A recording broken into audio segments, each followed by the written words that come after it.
Right, we're going to swiftly move on to our PSNC segment, where we've got two speakers who are well known to us. We have Simon Dukes, who joined the PSNC in May 2018. As CEO, he is the principal advisor to the PSNC committee and is responsible and accountable for all operational dimensions of the organization. These include the planning and shaping of NHS services provided by the network of community pharmacies in England, as well as negotiating funding from Her Majesty's government. With over 2 decades working in the UK public sector, Simon has experience in a number of roles and specialisms, including defence and security policy, public affairs, media and communication strategy, negotiation, counter-terrorism, serious and organised crime investigations, and cybersecurity. In 2013, he left Her Majesty's government to become the CEO of the UK's Fraud Prevention Service, CFAS. He was also on the Oversight Board of the Home Secretary's Joint Fraud Task Force and the Management Board of the Joint Money Laundering Intelligence Task Force. Suraj Shah is the Drug Tariff and Reimbursement Manager at PSNC, which represents NHS community pharmacy owners in England. Suraj leads a team covering policy and support on matters relating to the national drug tariff. He is also responsible for monitoring changes in the supply chain, including drug shortages, and works closely with the PSNC's Director of Pharmacy Funding to review reimbursement arrangements for drug and appliances dispensed by NHS community pharmacies. Qualified as a pharmacist with over 13 years' experience, Suraj has experience in both community and hospital sectors. Before joining PSNC, Suraj worked at the National Pharmacy Association as a pharmacy service operations manager, supporting independent pharmacy contractors by providing information and guidance on a wide range of pharmacy business, clinical, professional, and regulatory matters. Can I firstly invite Simon to carry out the first part of the PSNC segment? Thank you.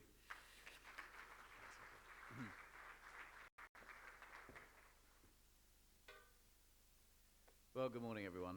It's great to be here, great to be back. Thank you for inviting me again.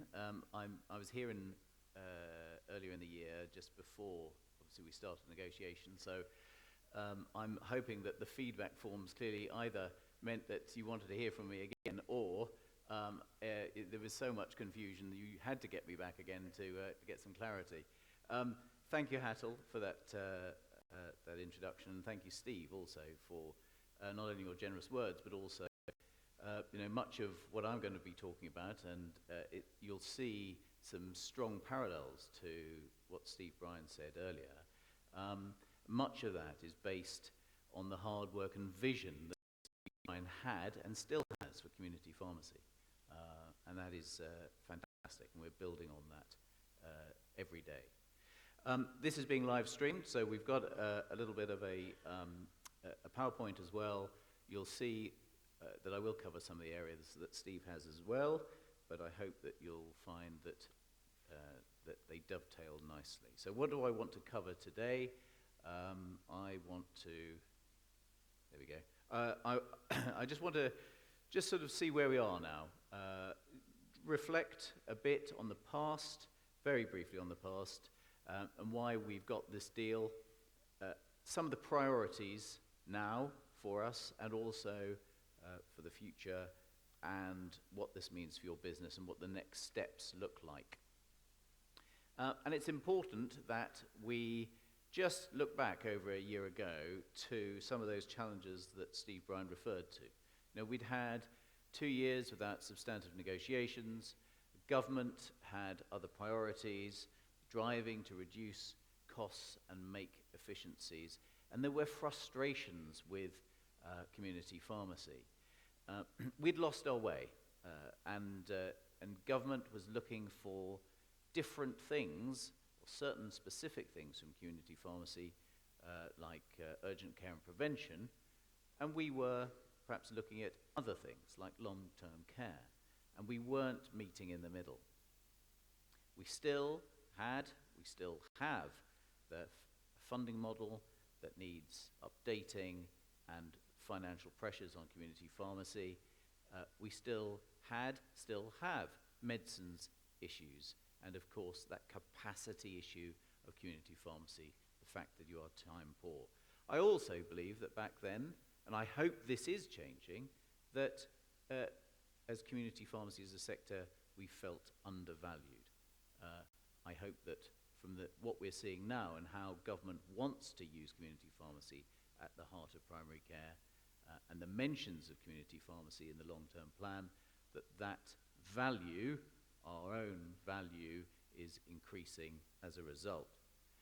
How did we say we would bridge the gap back then? Well, probably actually not too different from what I said earlier in the year at the Sigma conference, which was we needed a fresh start after the judicial review. We wanted to work with government, our customer.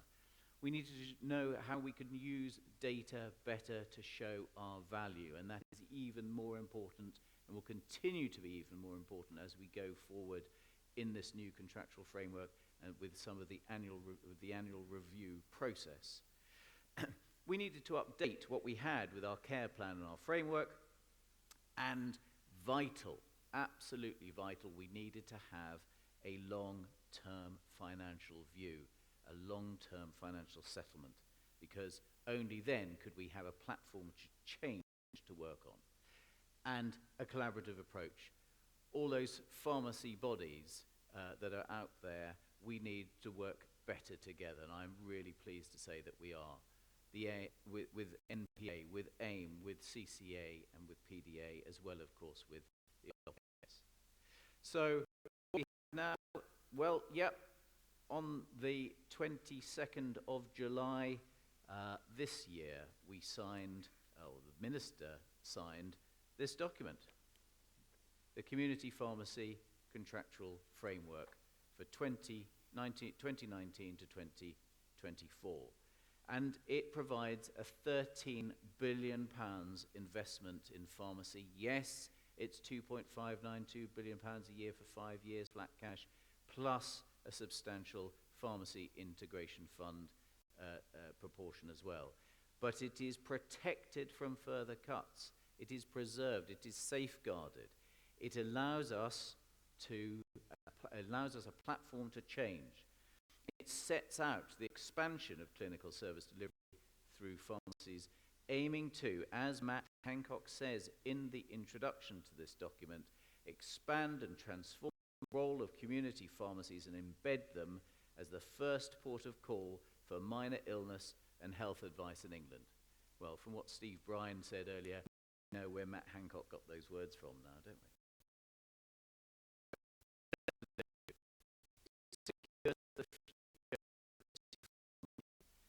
It sets a vision that's in line with our asks back on the Community Pharmacy Forward View, back in August 2016. The first port of call for people who are unwell is community pharmacy. That's what we wanted. Well, that's now what we've got. As I said, the stability and certainty, the platform for change is there, and it rebuilds the constructive relationship with our customer, the NHS. And central to the new framework is, of course, the community pharmacist consultation service, taking on an entire cohort of patients from NHS 111 and making GPs and others reliant on us. And of course, the pilots for the expansion of that service are ongoing.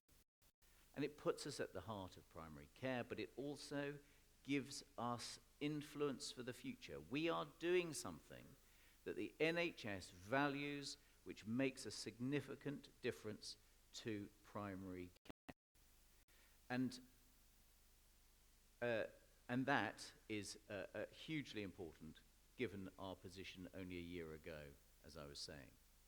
I wanted to say a quick word about the negotiations, because this is important too, that negotiations in the past have been shrouded in mystery, and I think we've had perhaps less visibility of that process for people on the front line like yourselves than we should have done. The PSNC negotiating team is elected by the committee itself. It represents all parts of the sector.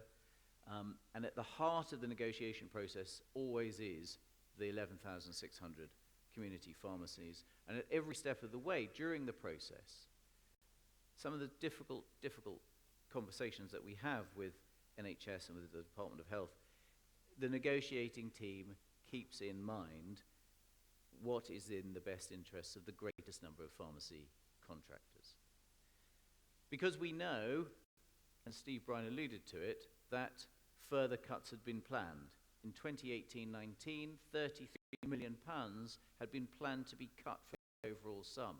A further 30 million had been planned to be cut in 2019-20, and the board paper that Steve Bryan alluded to earlier says precisely that they had planned for those cuts, and in the board paper released in June this year, you can find it online, it talks about the loss of savings expected from DH renegotiating of community pharmacy.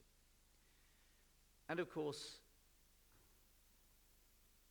MURs and establishment payments and the removal of that money has given an easy mechanism for money to be taken away from our global sum should they have wanted to do so. And it's not a strong negotiating position. And overall, this was not the deal that we wanted. Being absolutely honest with you, of course not. You know, we argued for further investment. The gentleman's question earlier was absolutely spot on. We highlighted those rising costs, employment costs, threats, the inflation, constant inflation, and of course business costs.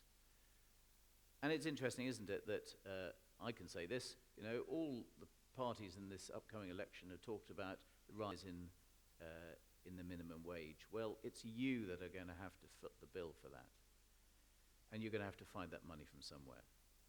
But we also highlighted the cost-saving, the unsustainable cost-saving tactics that community pharmacy is using. Increasing debt, using savings, pensions, reducing staff numbers and hours, things that just cannot continue in order for a business to survive and exist. But it was the Treasury that was immovable.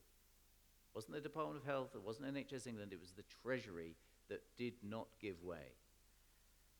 Ultimately, it was government wanting to commission a more efficient dispensing service from fewer pharmacies. So why did we accept it? Well, we accepted it because of, I said earlier, that certainty, that £13 billion funding platform which will allow us to make changes. And the risk of walking away was significant.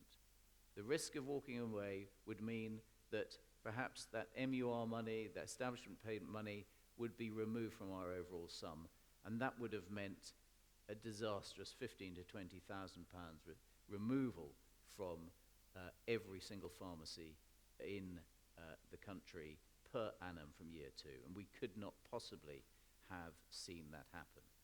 Yes, there were time pressures, but there were time pressures on both sides.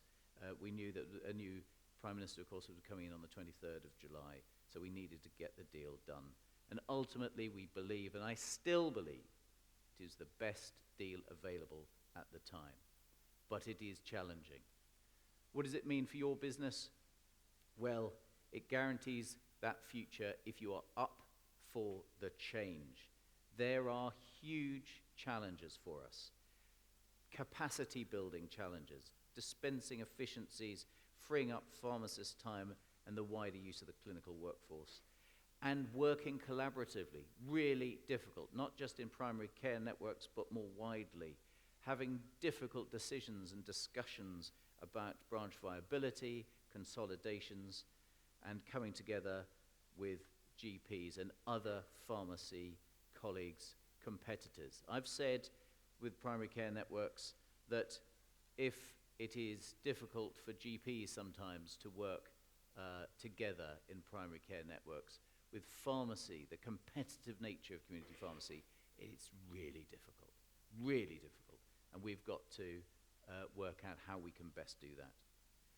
So make no mistake, We are very well aware in PSNC of the difficult financial situation we are in. We will continue to fight your corner, but those annual reviews are vital. Those annual reviews will give us the opportunity to provide the data I referred to earlier about costs and capacity, that we can go to government with a decent and compelling business case for additional money and for changes to the framework document. And we will stress those to our interlocutors.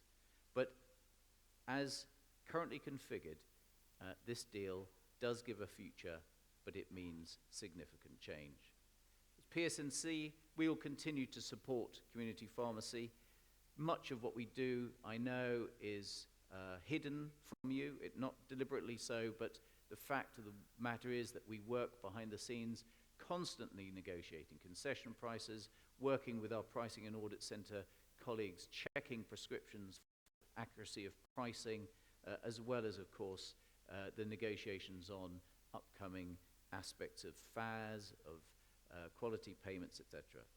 But we know these changes will not be easy, and we've done our best to try and get the message out through roadshows over the summer, guidance briefings, webinars. Everything is available on our website, a website that's becoming increasingly complex and full.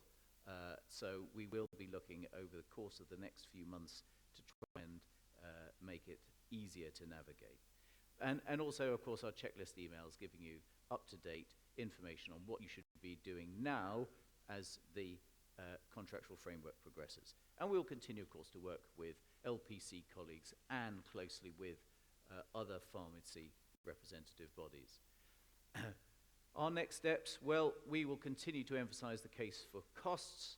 We will work with you to support with the immediate elements now, with quality payments, CP, and the consultation service rollout, and of course negotiating for the year ahead with FAS and extension of CPCS, and we'll keep you informed every step of the way.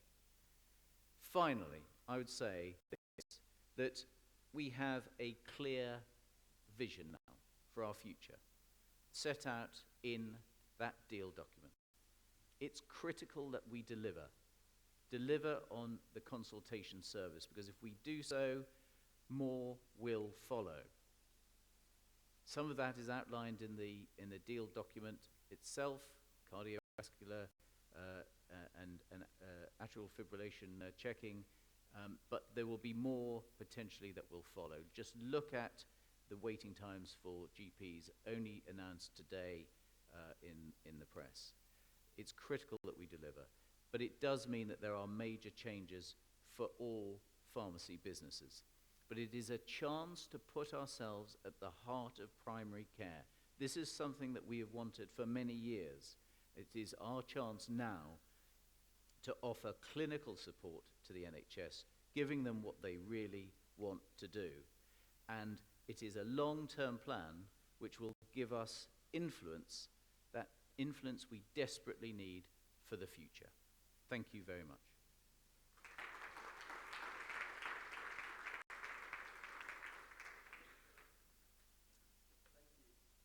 Thank you, Simon. Sorry to interrupt Suraj's start of his presentation. We will take questions at the end once Suraj has presented.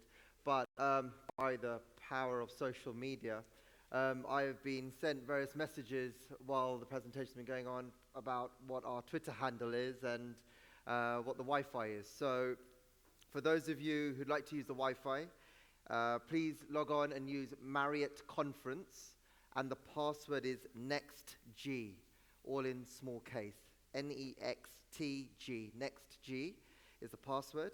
And if you are tweeting anything on social media, please use @SigmaPLC, please link in @SigmaPLC UK, and the Twitter handle is #SigmaConference. Okay, Suraj, the floor is yours.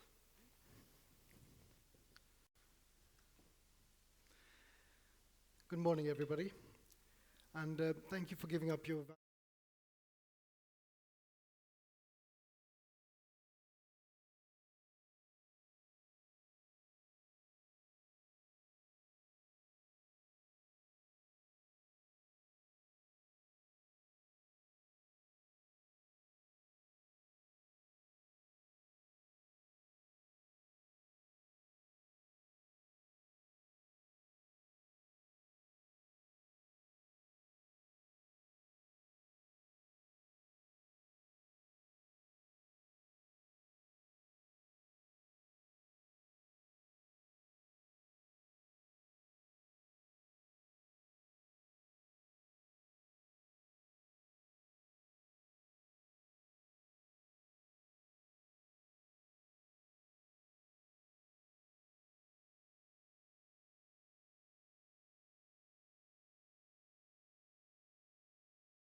Thank you, Suraj. Right. I'm going to invite Simon back up on stage. Let's give you a roaming mic.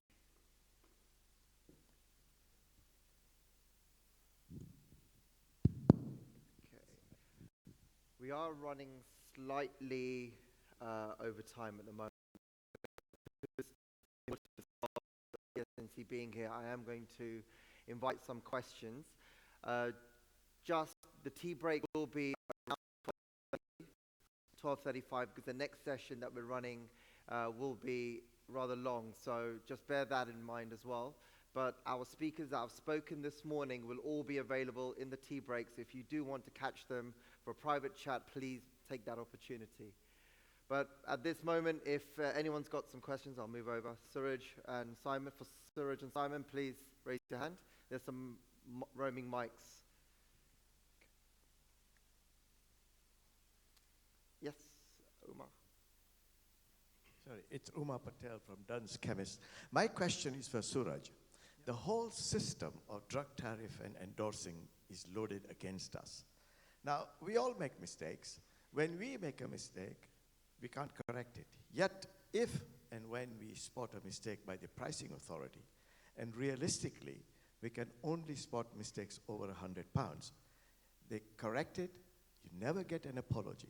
My question is, what is the PSNC doing to make life simpler for us vis-a-vis the drug tariff and endorsing? So that's a good point, and I agree with you that the sort of endorsing rules can be made simplified. In a way, that's one of the things that we've been trying to talk to the department about, and it is one of the discussion points that we are seeking to have with the department to enable contractors an opportunity to correct any errors that they have made. I mean, with EPS, you have the ability to reclaim a message, so the claim amend facility, but that's only if you've realized that you've submitted a wrong claim in month and you can pull it back and correct it. But once it's gone and it's past the month, and if it's a simple error, there is a case about actually BSA should be able to use some level of discretion and apply that accordingly. However, that level of discretion doesn't exist anymore with the BSA. The Department of Health, NHS England, have been pretty clear that the tariff rules are, if the tariff says that this is what the endorsement should be, this is all what BSA have the powers to actually price against. However, we are looking to discuss with the department about allowing contractors opportunities to make corrections where there may be sort of discrepancies above a certain value in order to make sure that contractors are not losing significant amounts of money for particularly expensive items or high value items. So that's something that we are in active discussions about. Okay, thank you. We've got one at the back and one at the front now. Hi, it's Pradeep Pandit from Northern Pharmacy, West Kensington. I've joined up with the Community Pharmacy Consultation Service. So far in the month, I've had 3 referrals. 2 were actual consultations. 1 was for emergency supply, but I'm an optimistic guy. I'm hoping that I'll get more as time progresses. But I feel that we've kind of missed a trick here, and possibly it might be not too late for PSNCs to address this. We need to make the NHS England, the Treasury, aware the role that the pharmacists already play. And at the moment, the consultation service is only going to record people that are referred to us by 111. What about the 150 or 200 or 300 people who walk in to our door and we do a consultation with them free of charge, advise them about things, advise them to self-diagnose, recommend things. Sometimes they've been to a supermarket pharmacy, they've been to one of the multiples, and they get the prescription dispensed.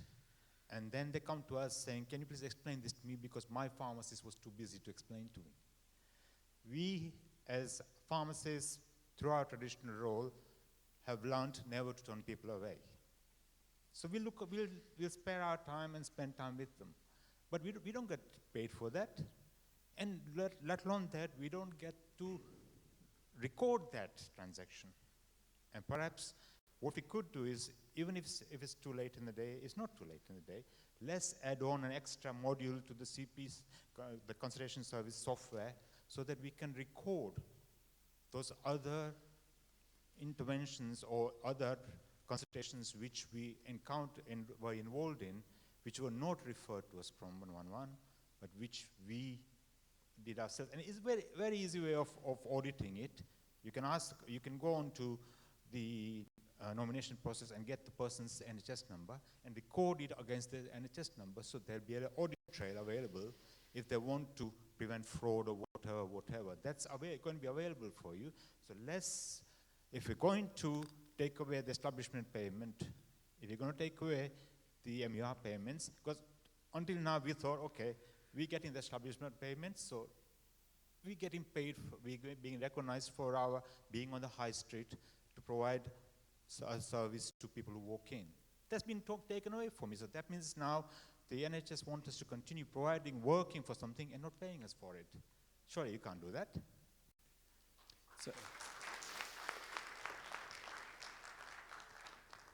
So I think that is absolutely fundamental. And there are a couple of things here. The first is that history means that over the years you have done these things for free. And as we know, if you do things for free, the customer doesn't always value what it is that you do. Nevertheless, we are where we are. We've said that a number of times over the course of the morning. And that means we have to work out how we can, if not get back to a situation where people are recompensed and reimbursed for the activities that our customer wants you to do, see patients, be a clinical facing organization and sector. And in doing that, we also have to be mindful that the consultation service, and I'm pleased that you've had some, it is really early days. It will start to pick up, and Steve was talking about the numbers.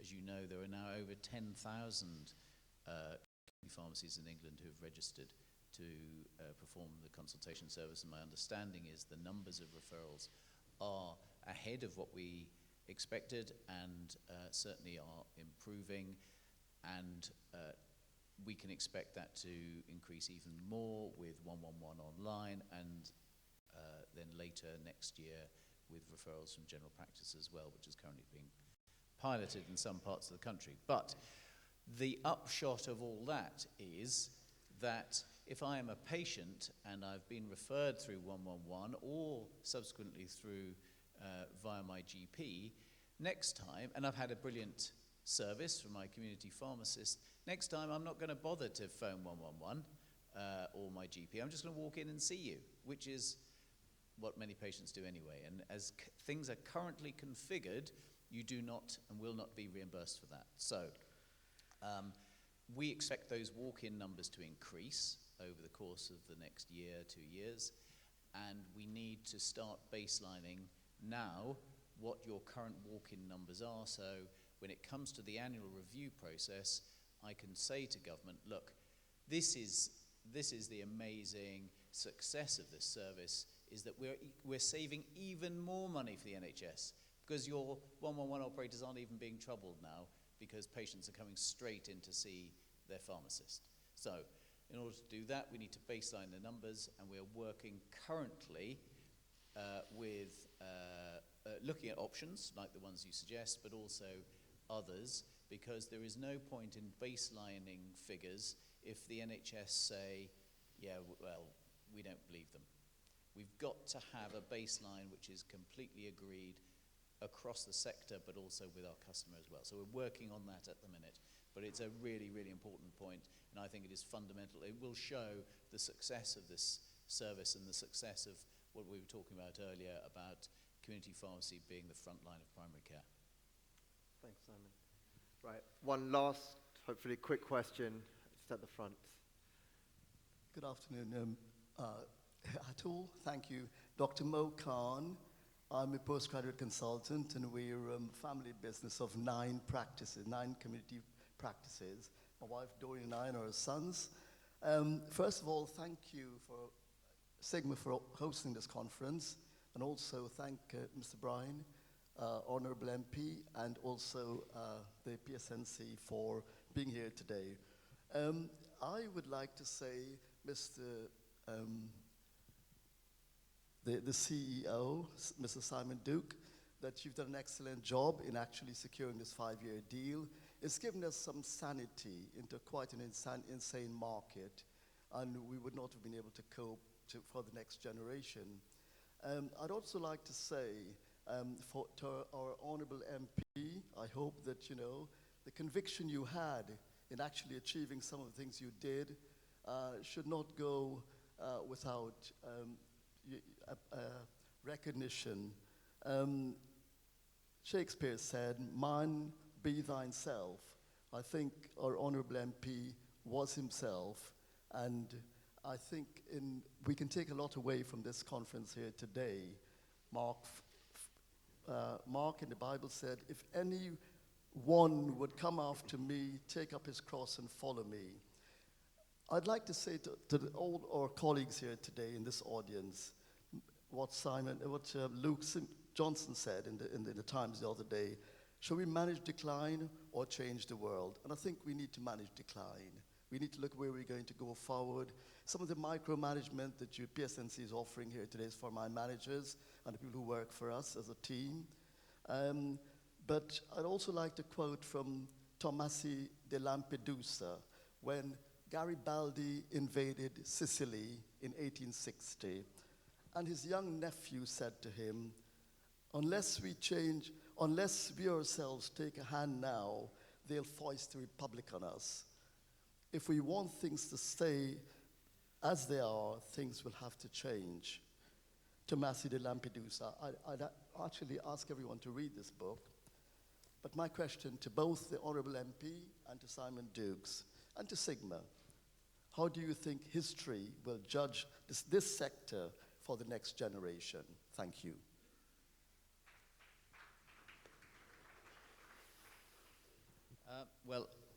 Thank you, sir, and thank you also for, I've never had a question in my 18 months here that's actually quoted Garibaldi, so that's a first for me. I think that, I'd like to think that this is a pivotal moment for us as a sector. I genuinely believe that this deal, while not perfect by any means, will give us the opportunity to be, you know, you said be thyself, will be absolutely who we want to be as a sector going forward. You know, at the heart of primary care, pharmacy first, all those things we've talked about in the past, this actually allows us to start to do that. And there are some fantastic stories. One of the reasons, there are many reasons why I love this sector. One of them is that it is so understated. The clinical skills in this room are phenomenal, yet we do not shout about it. We do not give enough publicity and highlight enough what it is as a sector we can do. And I'd like to think that this is the pivotal moment. From this point on, we can start doing that because the public knows, and we've just got to show it more. Thank you. Thank you, Suraj. Simon, thank you very much for your time today. Thank you.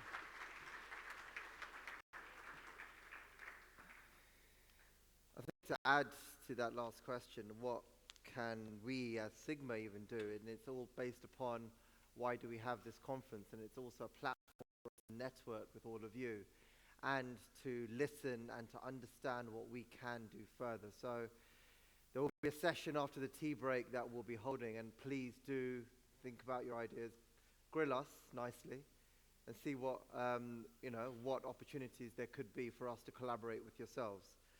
But I'm going to swiftly move on to something else that's going to be very much part of our future. And our next speaker is very much at home at Sigma conferences and back by popular demand. A friend of the Sigma family, Hemant Patel, is firstly a passionate and visionary leader who has served the profession for nearly 30 years. He has served the profession of pharmacy as president of the RPS 4 times, as vice chair of PSNC, and as chairman of the MPA. He has also served in Europe, Commonwealth, and at world level. Currently, he is serving as secretary of North East London LPC, and is elected onto the RPS's English Pharmacy Board and as MPA's Board of Management.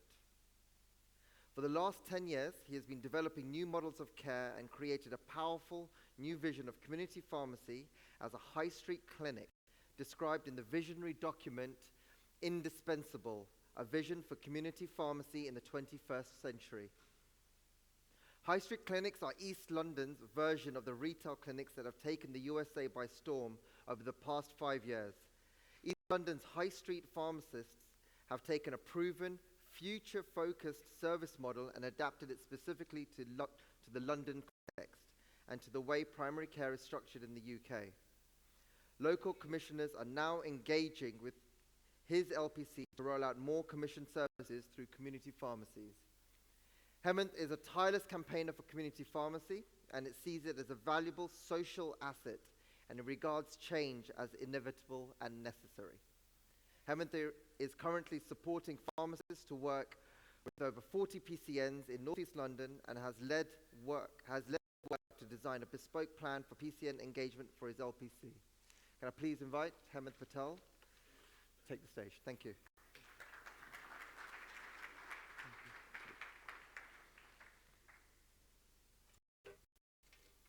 Good morning, everybody. It's good to see so many friends. And thank you, Bharat and Sigma, for invitation today. We're already running about 20 minutes, so some of the slides I'll just move at a bit of a pace, but I'm very happy to pick up with you a bit later on.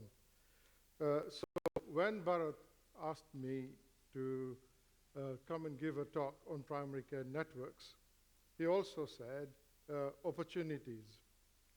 So that's when I fell down. And it took me a little while. So Bharat said, and opportunities, and I put a question mark before it, and you'll see why. But I'm an optimistic fella, and I think our sector can do things which we have never done before and serve the public better than ever before. So, sorry, before I go to the letter, I just wanted to say, in my preparation, when Bharat talked about opportunities, my first reaction was, well, people can go to PSNC website and download the documents and read them all. And they are good documents. If you are just interested in doing the minimum set and complying with the necessary requirements, then it will prepare you up to February. So I thought the way I can add value is perhaps to explain to you some of the things which are driving us in that direction and some of the things which we need to do after we are engaged with PCNs. So the first question in my mind was, what sort of mindset would be required to engage with PCNs in order to seize the opportunities? And then the second one was, what kind of emotions do people need to manage in order to engage with? Because if you are fearful, the outcomes are not going to be easy.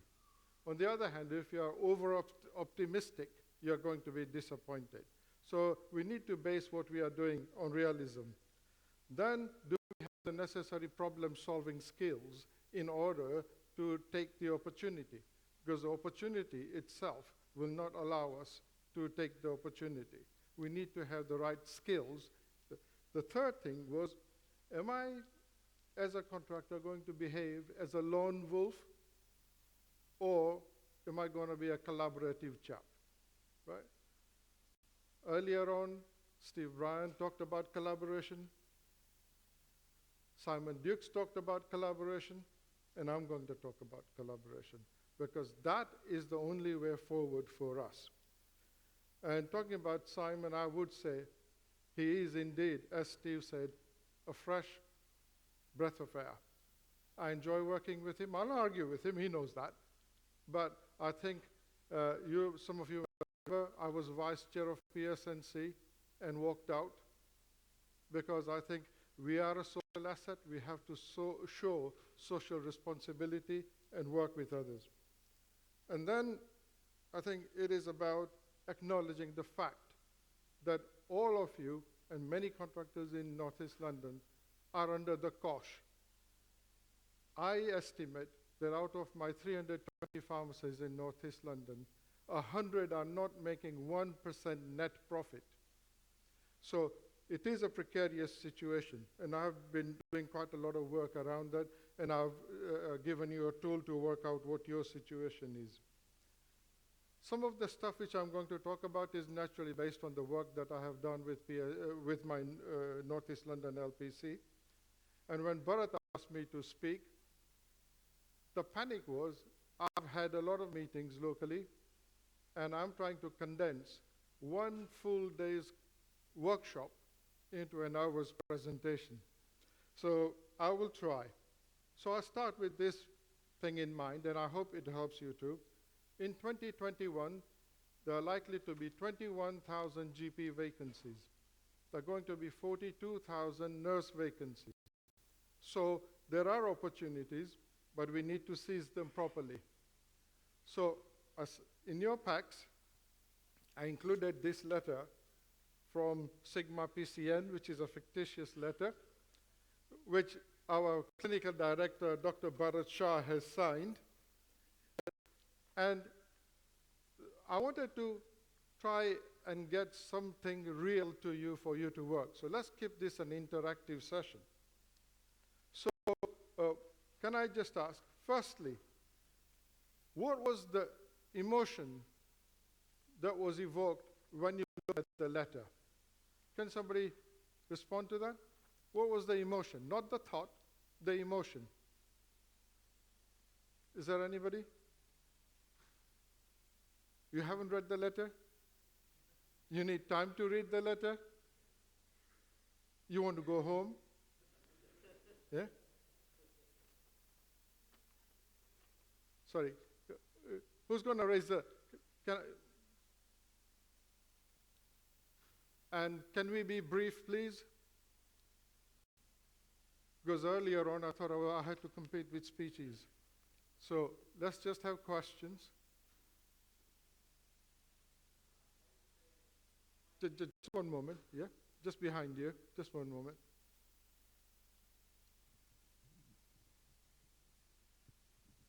My first emotion was, am I dreaming? A doctor writing to me? Okay. So, okay, what was your feeling when you read it? Excited? Oh yeah, definitely. I mean, that's finally someone's recognizing what I can do for them. Okay. So it's very important because when we see something, we react emotionally, and that drives our way forward. You are positive. Some people will be negative. They'll be fearful. And it is very important that we firstly recognize that we need to manage the emotions in a constructive way. The second thing is, what are the key things that you picked up from a short letter? So, can you put your hands up? Anyone who wants to just offer something, please? I know it's a big group. Okay, just one here, please. Can you put your hand up, please? So, yes, thank you. Hi. I noticed the deadline's quite short, Yes. considering it was written. So we're quite busy people in the pharmacy. Having a face-to-face role makes it a bit difficult to respond quickly, efficiently. Yeah. Okay, so let me just take you, because the time is squeezed. If you see right at the top, it says promote change, collaboration, and integrated care. That's the message. So in Northeast London, we have got 40 PCNs, and there will be variations. So if I spend 1 hour per PCN, my 40 hours will be just taken up serving PCNs. It's not possible. We will now need to have a different relationship between the LPC and the contractors or groups of contractors. So then it says issue of contract notice. It is a contract, and it is a different kind of a contract, and this is what I want to cover. Then they mention on the first line integrated care system. What do you know about the integrated care system? Well, integrated care systems are going to be commissioning the services. So what are PCNs going to do, you may ask? We'll pick that up. Again, it is a collaboration between local doctors and pharmacists. So what contact do you do? How do you make the contact? Then they're talking about highest professional standards and stated commissioning intentions. You know the highest professional standards. What do you know about the local commissioning intentions? So those are the kind of things which we need to look at. And then long-term plan and priorities. How much do you know about the long-term plan? How much do you know about the national priorities? And how much do you know about the local priorities? And then PCN boundaries. Do you know your PCN boundary? Does your LPC organize events to help you understand the PCN boundaries? And what's the steps forward? In Northeast London, across 7 boroughs, we've got 1 STP. We've got 7 boroughs, so 7 CCGs. Under 7 CCGs, we've got 48 PCNs, and I look after 40 of those. So there's quite a lot to do. Then they did not ask if you wanted to do repeat dispensing or anything like that. It says, medicines optimization for respiratory conditions. What's your offer? Blood pressure monitoring. What's your offer? How are you going to do it? And preventing under 5s going to A&E. So we are helping primary care solve some of its key problems in prevention, medicines optimization, and A&E congestion. And then at the back, if you see, there is a whole process which will be followed when the contract notice is issued. So there is quite a bit to do in a short space of time. So in Northeast London, we have had 3 meetings preparing our contractors for this. And we will be producing a handbook, probably a workbook, which will allow people to understand all the things. So based on that, I'm going to talk you through some of this stuff. So, but before we dive into that, you can see there's quite a bit of work to do. Please remember one thing. When you bought the shop, there was a whole lot of work which you had to do before you started. Some of the work you did only once. Some of the work you have to do regularly. So when I'm describing the work, it is like setting up a new venture. Some of it you will do only once, some of it will. So going forward, opportunity. So when Bharat said opportunity, I must have reflected on it for hours, and then I realized we already have an opportunity in CPCF. Simon's covered that, and you know well, but basically we are going to be providing more services than ever before. The dispensing has been devalued in monetary terms over the last 3 years, and it will continue to go down because CPCF is very clear. The dispensing fee might go down. The prescription volume, in my opinion, would also go down. So then we've got local contracts. We have a smoking cessation. We have had sexual health services, things like that. However, there have been a £200 million cut in public health funding. So that has dried up in some areas. And then there are local CCG contracts in some areas, not all. And now there are going to be PCN contracts. So what are those PCN contracts going to be? How will you bid for it? How, or will they be given to you? Things like that, which we need to look at. So what are all these contracts about? People say it's providing services, making more money. But if we want to be valuable to the system, we now need to have a slightly different approach. And that is, what value are we adding to the system that makes a difference to people's lives? And I think the more we consider that, the more options we will have. So a lot of the thinking that we have done in Northeast London is about adding value to the system, using community pharmacy as an asset. So we want to grow our business value. If we look at what has happened, our business value has gone down in the eyes of Department of Health. We are being paid less than we were in 2016. If we want to increase the value, we need to look at things differently. Sorry. So it's about innovating. We cannot produce new models of care without innovating. Doing more and more of dispensing services isn't going to bring us more money. I think they are looking at new ways of working, developing new models of care. And so we want to add value, but what is it that the Department of Health, what is it that the CCG, what is it that the PCN is valuing? Do we know? We know what we value, dispensing service, because that's what we are familiar with. Maybe some service. So we need to understand what the customer wants to buy before we start thinking about what to provide. So we need to ask, what business are we in? Are we in business of dispensing, or are we in the business of improving healthcare? And if it is improving healthcare, what are the skills that we have? What are the new skills that we use in order to get that? The second thing is, what do customers really value? Ministers, MPs, they all say they value community pharmacy. And I'm sure they are sincere. But what is it that they really value is making a difference to people's lives. How do we make a difference to people's lives? I think, in what other ways could the value be delivered? So could somebody else provide that value? Competition. Okay, so just preparing for us, people who were in that business of horse carriages thought they were adding value. They never thought about who else can provide that service and what business they were in.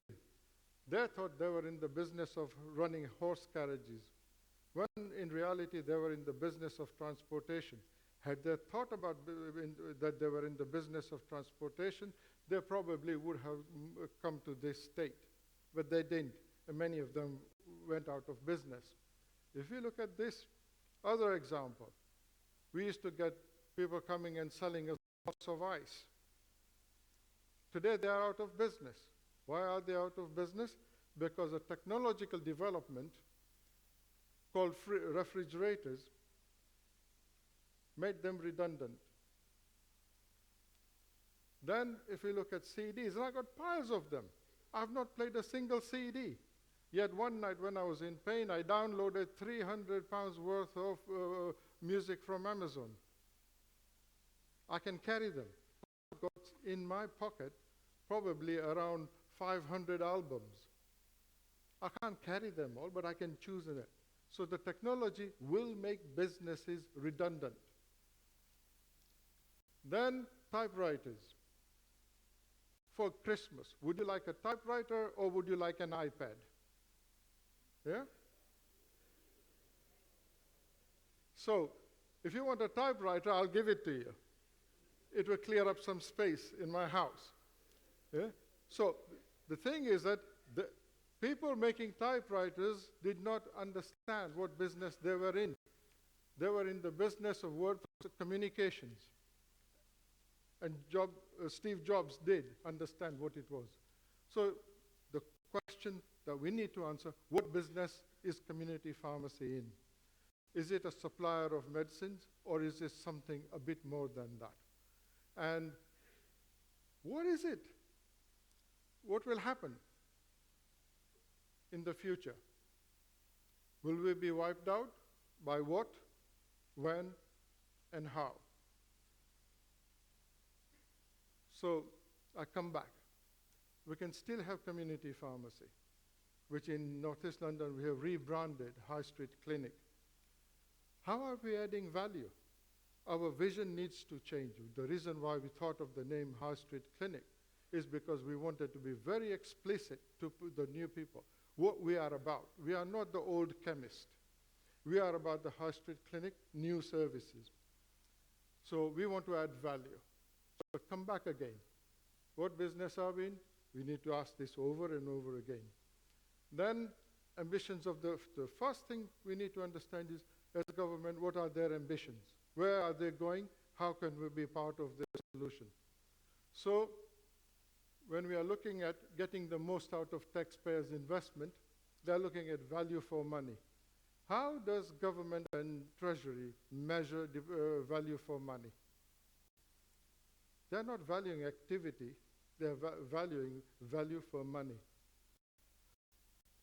Then they want to work differently, which means digital enablement.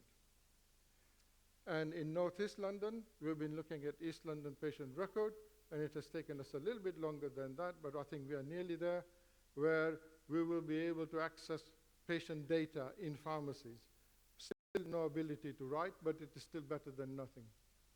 Then, backing NHS workforce. There's going to be a people plan, which probably would have been announced before the election took place, but it is now delayed. That people plan is really important. We must have a stake in creating new roles and new ways of working. So this is not about give me more money, this is about give us a job. That is the way I think we need to think. Prevention. Prevention. There's going to be money because there's a whole new prevention strategy that is going to be coming our way. And it is not going to be the usual, chlamydia testing and things like that. Predictive prevention means that you will be able to predict from one drop of blood how many diseases you have and are likely to have. So that kind of genomics and everything else, the artificial intelligence we need to take into account. Then government says doing things differently. If we are going to be doing things differently, what is our offer? What are we going to change? I think in some ways Simon's covered some of this stuff, but frankly, it is only part of the solution. There's going to be a local service, there's going to be a national service, there's going to be a targeted service, and we need to be able to combine the two together. So, implications of the long-term plan. The question I ask, others have asked, is the dispensing-based community pharmacy model dying or dead? Do we want to join the CD makers? Do we want to join the ice makers? I think we need to have a slightly different. 95% of our income comes from dispensing. So there's a long way to go in terms of changing the model. Doing things differently. How are we going to do things differently? I know many of you have got your own thoughts and you're beginning to develop, but the government also has got a very clear view about how they want things differently. There are 10 design principles. They've already decided the 10 design principles, and they will put energy into it, and I'll cover them very quickly. At a local level, what we are focusing on is organize and coordinate care around people's needs. So what is the difference between your national contract and your local contract? Can somebody tell me? Apart from the size of the money. The national contract is go and do dispensing, volume is not specified, and now increasingly the standards are specified. The need isn't specified. In local contracts, the first thing they do is they identify a need, they quantify a need, and then they decide how that need has to be met. So needs assessment at a local level is very, very important. How many people have read JSNA, Joint Strategic Needs Assessment? It's a really important tool. If you want to understand what your public are suffering from, that's the tool that you need to look at. Second thing, understand and respond to physical, mental, and social care. The government is bringing all three together. What is our offer in trying to help them bring that together? Make the best use of communities' assets to deliver local needs. Needs. Earlier on it was needs. We need to understand the needs. Enable professionals to work together. The whole PCN agenda is based on working together. And we have, for 25 years that I know, we're talking about multidisciplinary teams. Now, with the technology, it is possible. build specialist advice and support. In Northeast London, in Waltham Forest, we created a completely new model. In 2013, we were the first ones to do AF detection in community pharmacy. We used this tool. People laughed at me when I talked about ECGs in community pharmacy. Last year, again, from 2013 to, I'm jumping quite a bit now. Last year, community pharmacists tested patients for AF in community pharmacy and made a direct referral to a consultant. The consultant then had special clinics on Saturdays to look at pharmacy referrals. That meant patients didn't have to wait for doctors. The record was updated by the consultant when the patient went there. So there's new ways of working which we need to look at. Focus on improving population health. I know you are all doing your CPD and revalidation. If there's one subject I would strongly recommend you to do it, apart from PCN, is population health. How is it different? What difference will it make to your practices? Empower people to take control of their own health, self-care. Design delivery models to support and strengthen relational aspects. We have relationships with individuals, with families, and with the communities. How can that relationship be transformed so that we are adding value to the system and to individuals' lives? Involve families and carers. This is coming, it is taking a bit of time. Make community-based care the center focus of the system. So it is very, very clear where the government and the local CCGs are going. It is for us now to take these 10 principles and build a model around that. And High Street Clinic meets every one of those models. Then, looking at the structure now, is this. We have got a CCG. It will have an integrated care provider who will then be contracted. In my area, 6, 7 CCGs are going to merge and become one CCG. And then primary care networks. So there are, as I said, 40 primary care networks. Who will be sitting around the primary care networks? Not just the doctors. It will be Federation of GPs. It will be community pharmacy. Do you think they'll invite the whole 320 to sit around the boards? I don't think so. And even if they do, what skills will they bring to the table? Hospital trust. So they will say, okay, we have got 1,000 diabetic patients. Each one will give their perspectives. And they said, how can we redesign local care pathways and local deliveries? I think it was Stephen who talked about care pathways and Simon too. Care pathways are not this happens, then this happens, and this happens. Each one is a cost center. And we need to understand how those costs are occurring at the present time and what we could do to reduce that cost pressure. So then there will be integrated care pharmacy linked up into this structure.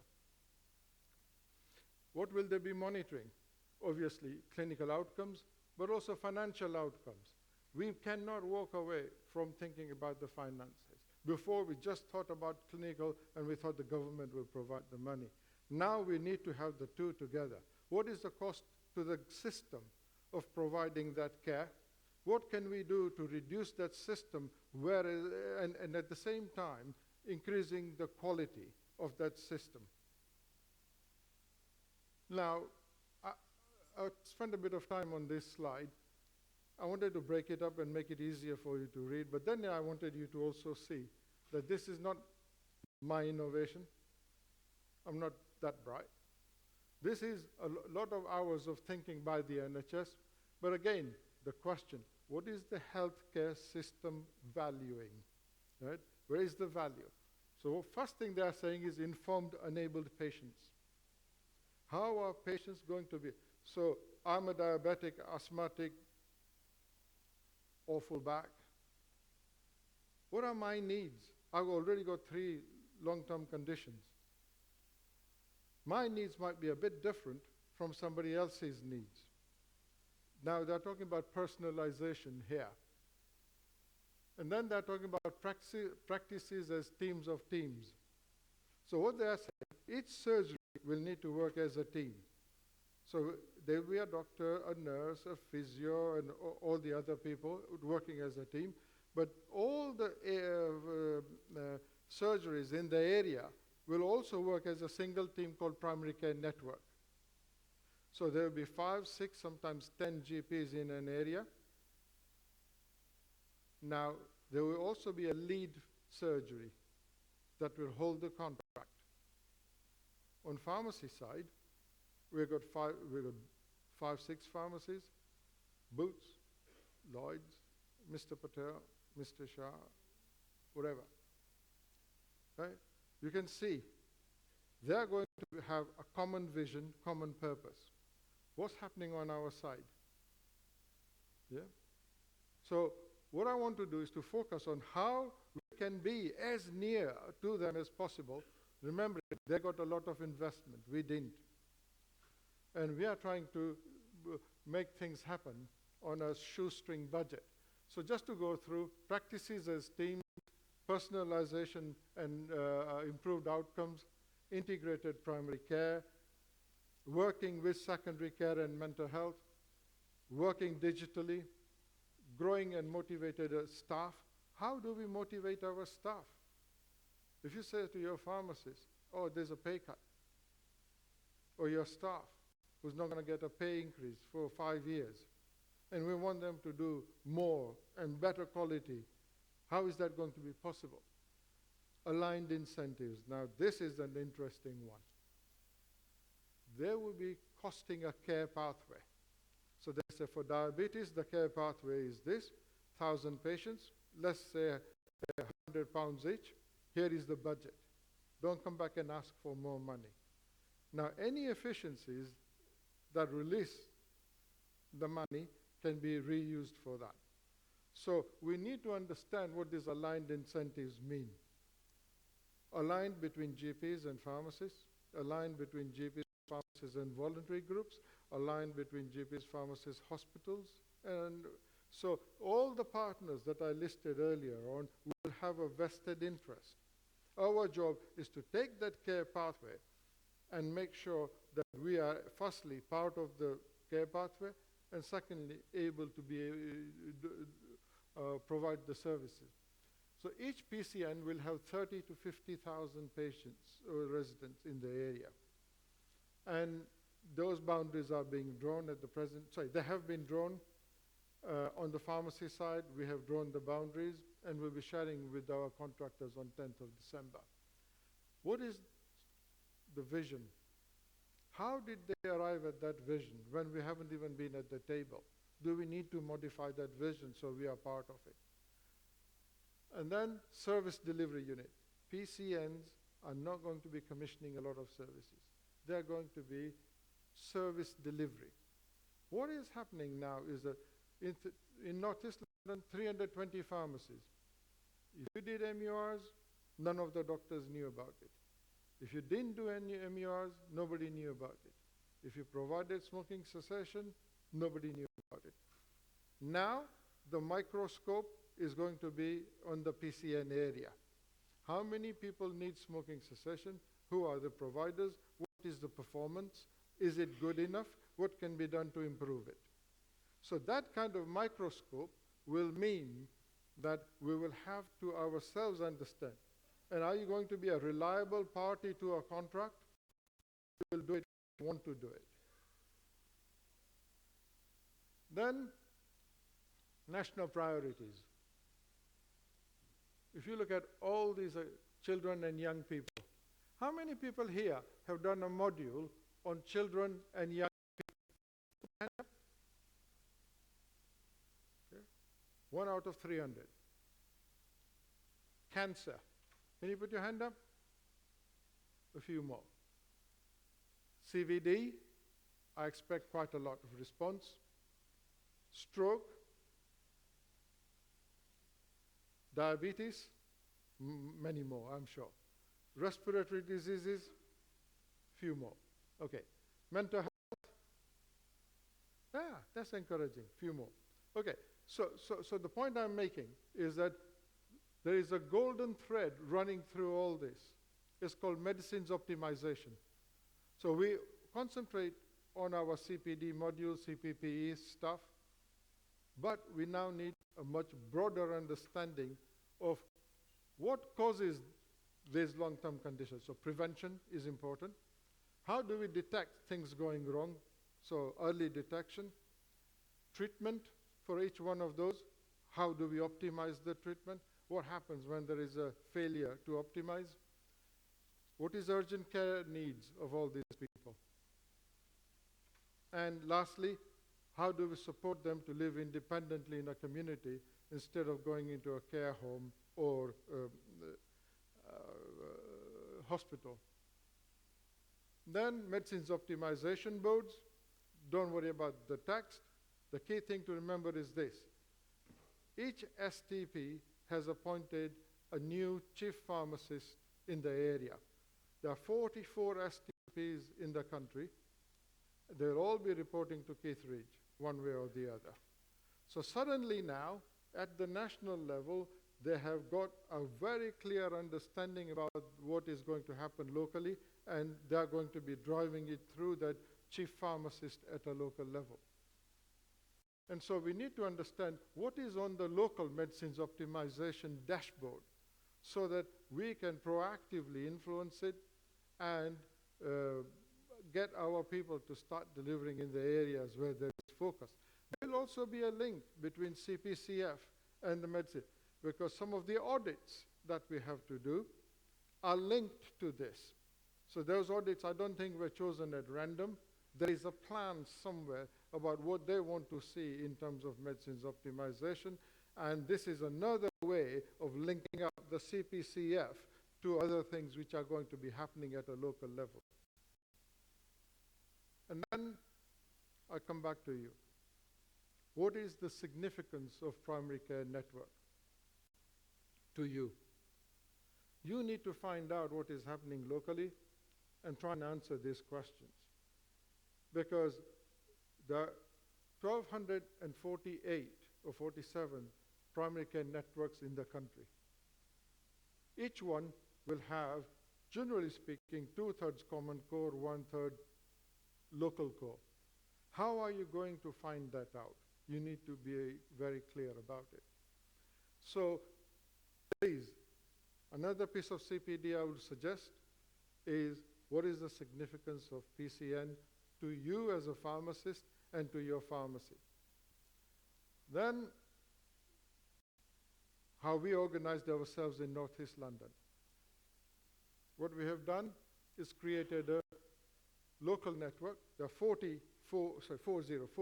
networks which will work, which are co-terminus with 40 PCNs. Each one will need to nominate a leader, and the money is coming from CPCF. And then the contractors will also be incentivized for taking part in PCNs. It is a voluntary action, but it is incentivized to a certain extent. So by April, this thing should be ready. We will be ready by end of February, so that in February, our contractors are able to register and say they are ready for engagement with PCNs. Exact role will vary in each PCN, and it is recommended that we agree to that. And what I say is this: I don't agree ever to anything. I need to understand what I'm letting myself into. So we need to negotiate. So we will have 40 negotiations at a local level, but we are determined that we are not being asked to do free work. We are not going to be providing services on the cheap. We must have a clarity around funding. We must have clarity about the margin that is going to be made. And then collaborative working for the benefit of the patients. It's not for your profits. You can, of course, profit is important to sustain. But when we are talking to the doctors, when we are talking to the system, we have to present our arguments for the benefit of the patients. because that is the only way that they're going to work with us. And then speaking with one voice. How are 320 contractors into 40 PCNs going to speak with one voice? So we have taken some action. It hasn't gone down too well with half a dozen of them because they want to do their own thing. What we are taking into account is the general interest of our network and to reposition it as a clinically competent and socially responsible network. So just come back to, again, value, value, value. Two things I'm talking about today, which is repetitive, I know. One is needs assessment and needs, and second thing is adding value. So what is community pharmacy value proposition? What are we offering them, and how should it be constructed? Value is a quality that renders something desirable or valuable. How are we going to make ourselves valuable to the primary care network? Remember all the different parties sitting around there. PCN is a network.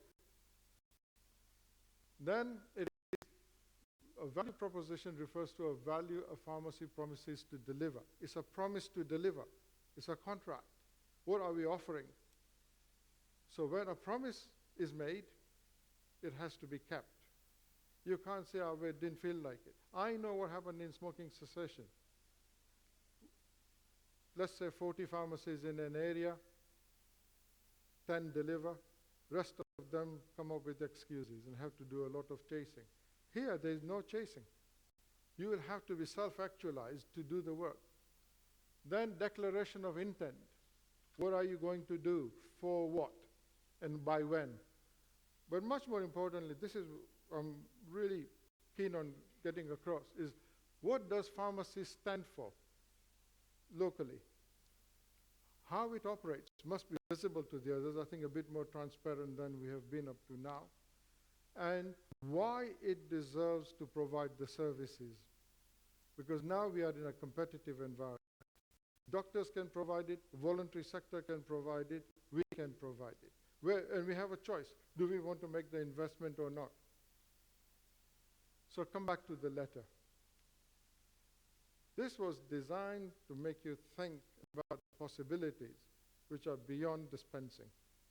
Yes, dispensing and medicines optimization are important, but there's competition as well. So one of the things in the letter was they wanted person-centered care. We have talked a lot of, we throw that term, person-centered care, but there's a specific meaning attached to it as far as the local commissioners are concerned. People using health and social care as equal partners. I always knew that. But in planning, developing, and monitoring care, patient groups are going to be extremely important. The GP patient participation groups, PPGs, are very, very important. And what we now need to do is to try and influence that voice before we articulate our voice so that we speak with one voice. So we have formed something called patient participation, PPP, patient participation partnership. Yeah, okay. And then people and their families as centers and seeing them as experts. We have not seen patients as experts. We have seen them as passive recipients of care. Now they are beginning to have a stronger voice, and we need to recognize that. That's why CPP is doing a lot around consultation skills. They sent a book like that 3 or 4 years ago to every pharmacist. It is worth looking at what consultation skills they are talking about. And then developing a workforce, which I talked about, and community. They are not just investing in professions. They are also in parallel doing something with the communities so that communities and pharmacists and healthcare professionals work together with behavior, skills, and competencies that support and drive person-centered approaches to well-being, prevention, care, and support. There's a lot there. And you might be thinking, oh, when will I get time to do it? It's true. You'll be pressed for time. So prioritization, where you focus, where you invest your time, would need to be looked at. Because I think when a major change like this is taking place, our own behaviors and way we work needs to be changing to reflect them. So new models of care will need to be produced, and some have already started. So person-centered care, but it is also about access. If this is a small PCN, how many pharmacies will provide that service? When will it be accessible? Will it be accessible in the evenings? Will it be accessible on Saturday? So access is not just geography, it's time as well. Quality and cost. How do we deliver quality? So NHS is investing quite a lot of money in something called QI, quality improvement, and there is a methodology which is followed. How many of us are trained in QI methodology and implementing that in the service transformation? We've got about 120 pharmacists who have already been trained in that. And how consistent is the service?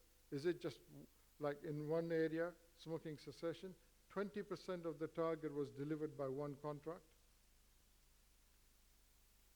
So we need to spread out the workload and work across the network. So then, a lot of people will say, go and talk to your doctors about what you can offer. Well, I say don't. It's dangerous. Because your first impression is going to be really important.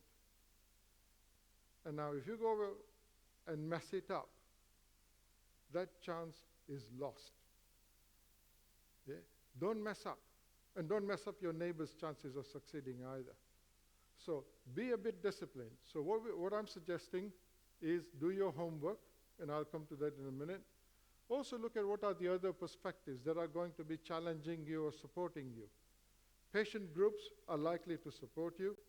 Doctors might be challenging, but then there will be commissioners who would say, what about the quality? You are too expensive. So consider the other perspectives and do your homework. Then your space. You don't need to remain in your space, but you don't need to go into the other space without invitation. How do you shake hands over the fence? And then, as good neighbors, start working together. And I think the 10 design principles come into play. So,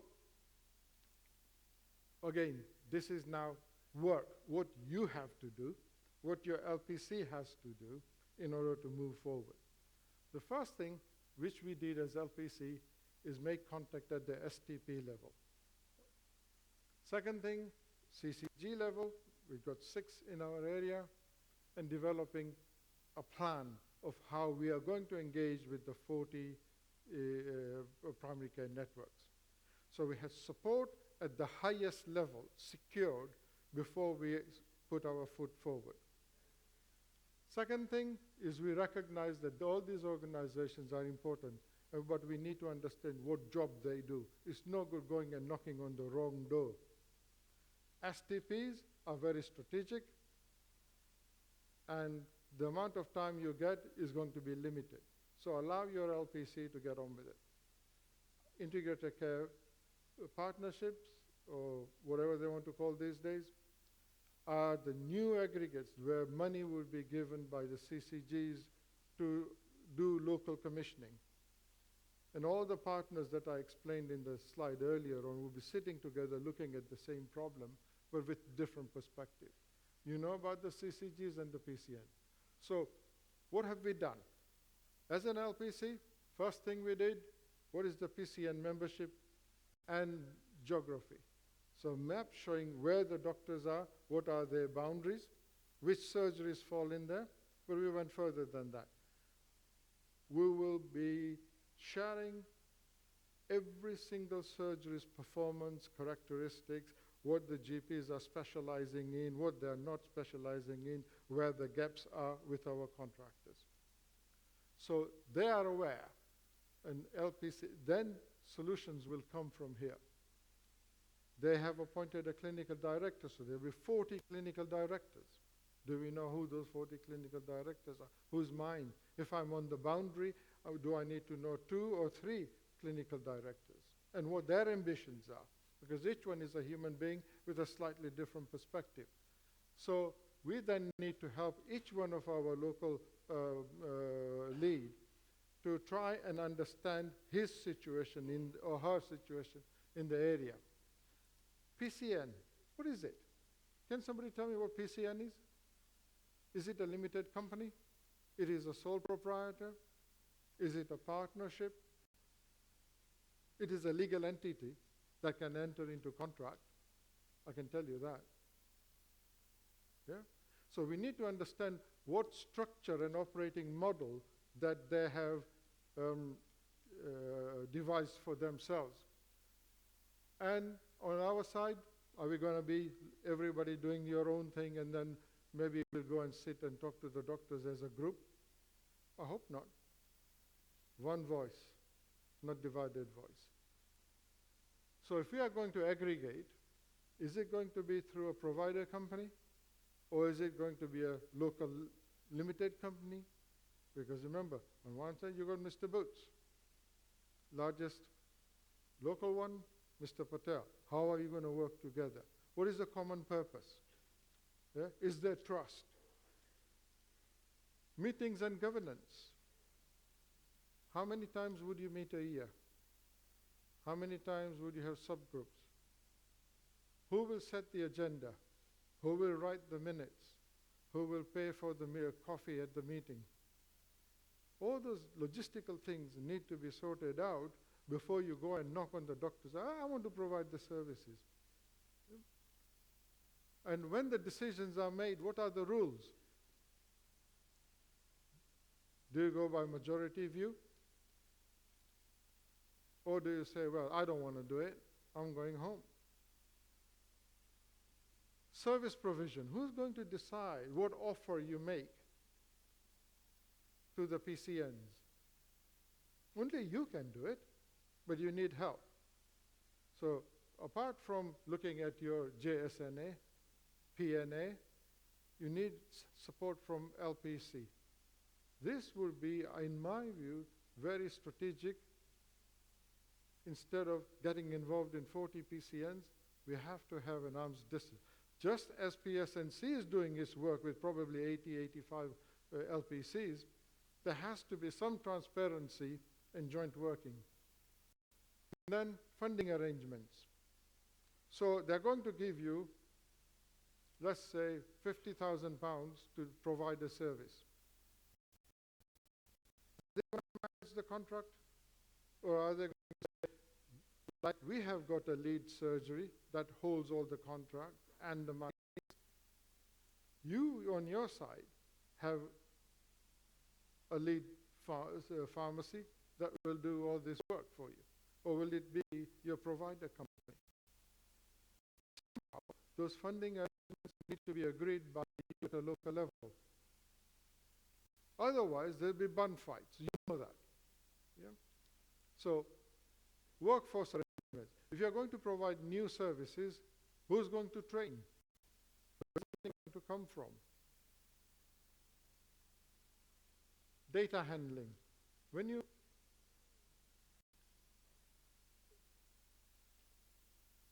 So CPCF, there's a lot of data generated. So CPCS, there's a lot of data generated. There's an IT system. If you're going to be doing local work, are you going to use pen and paper to record your interventions? Look at the NHS priorities, digital. How is that going to be fitting into their vision of digital? So locally, we have made some arrangements about how we are going to handle that data collection. Population health, please read arrangements. So where would you be working with at a local level? Where do you need to develop relationships? So yes, CCG, PCN. What about local authority? What about voluntary organizations? If you're going to be talking about diabetes, would it not make sense to make sure that the local diabetic association knows that you're an interested party and you want to work with them? So they can do the things which they want to do as a voluntary organizations free of charge, but what you do is some of the paid services. But from the patient point of view, it is a good offering. And then, if the money is given to a lead pharmacy, what if it goes bust? Yeah? Your £50,000 gone. So if there's going to be transfer of money, we need to have some assurances that that money will be available to pay all the contractors in the area. And then communication between pharmacies. I know how brilliant you are at reading your emails. Yeah? As an LPC secretary, you send an email, another one, and then reminder, and then a phone call, and then a kick up the ass. Yeah? If you want to continue to work like that, you can. It's your choice. But do not cry afterwards if you are not part of the solution. Yeah?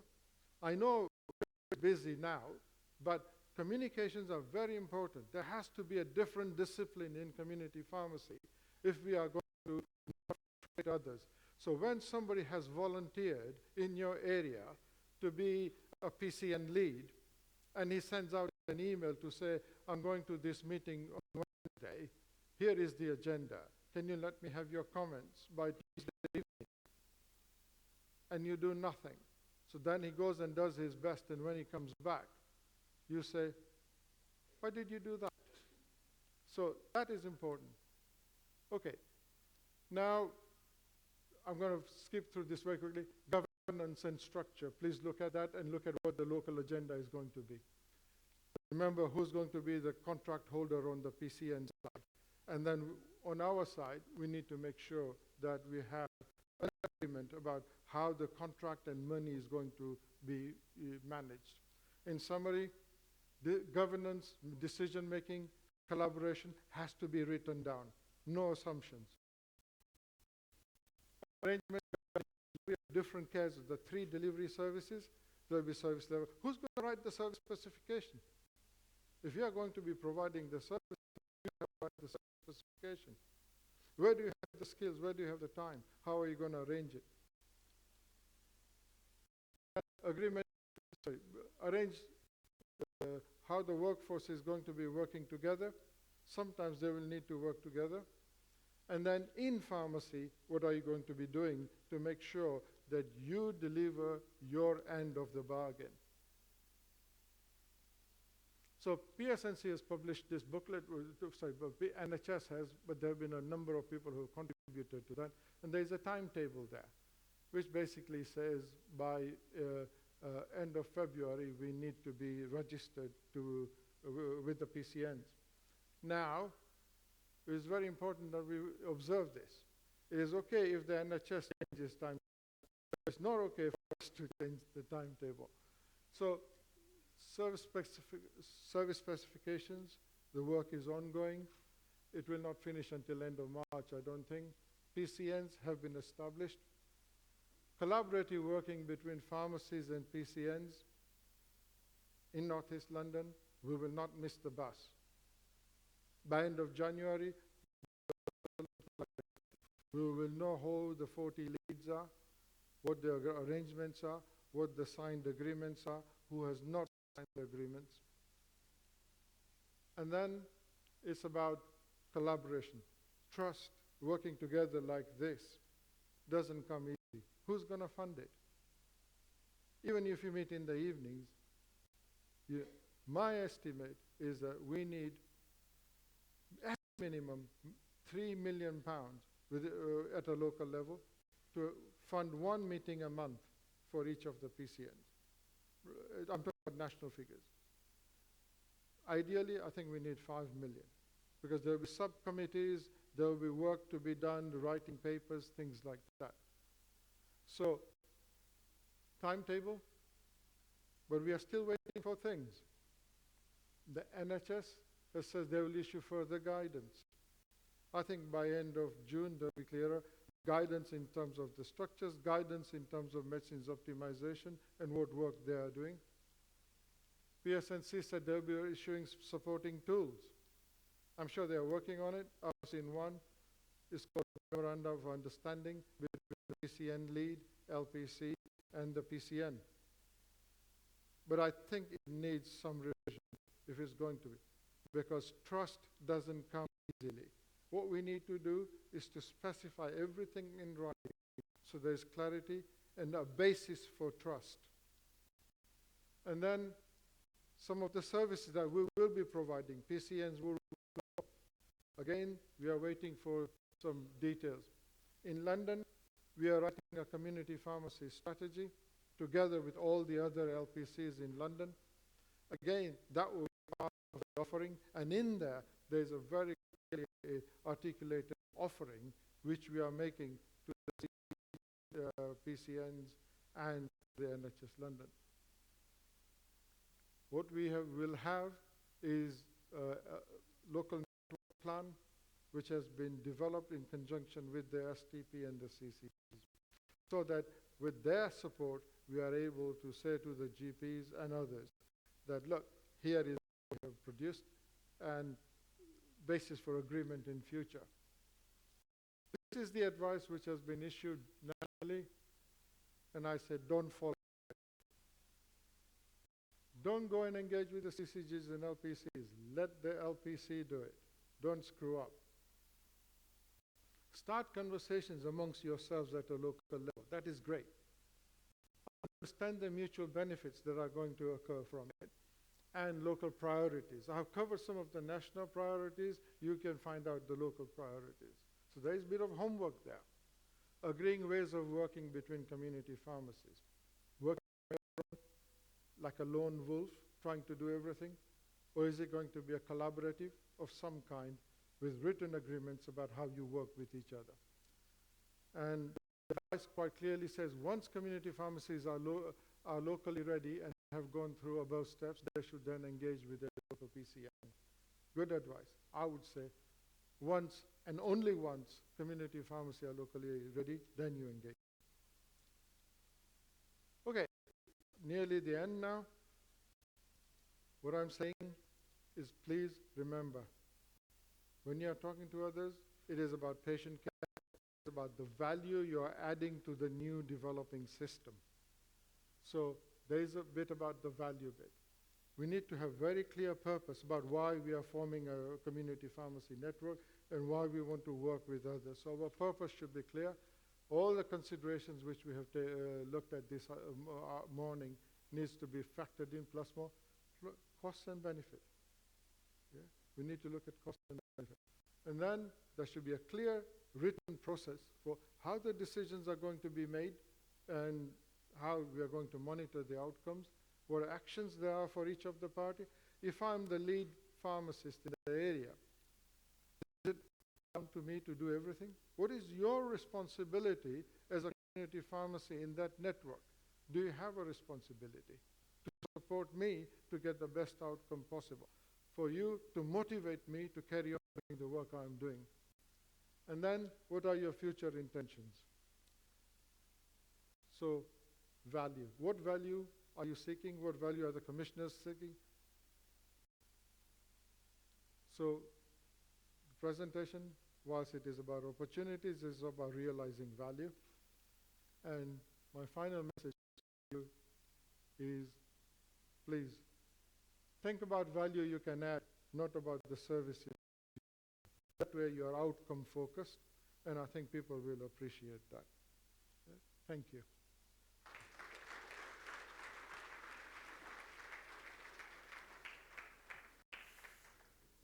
Thank you very much. That was really insightful, fascinating. In the interest of time, I'm going to not do question now. You're around at tea break and lunch? Or before lunch, yeah, people can approach? And lunch, yeah. So if you do have any questions or want to know anything further, please do approach Hemant in that time. I'm on to the next speaker. I'm kidding. Right. It's been a very long session. Thank you for your patience. I hope it's been really good. It's been beneficial.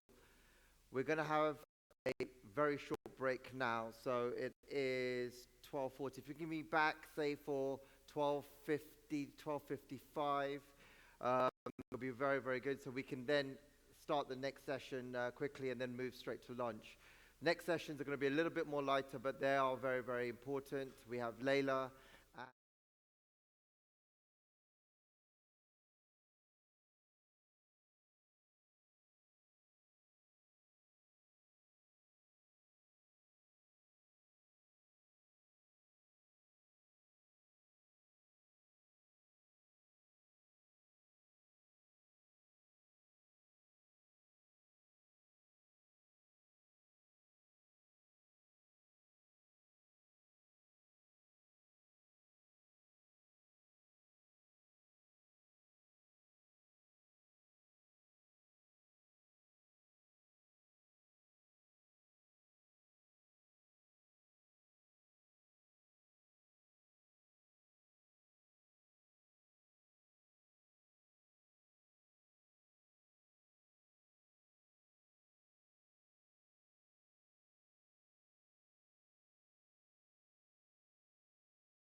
We have heard a lot about the changes that have happened in our industry since we last met here in April.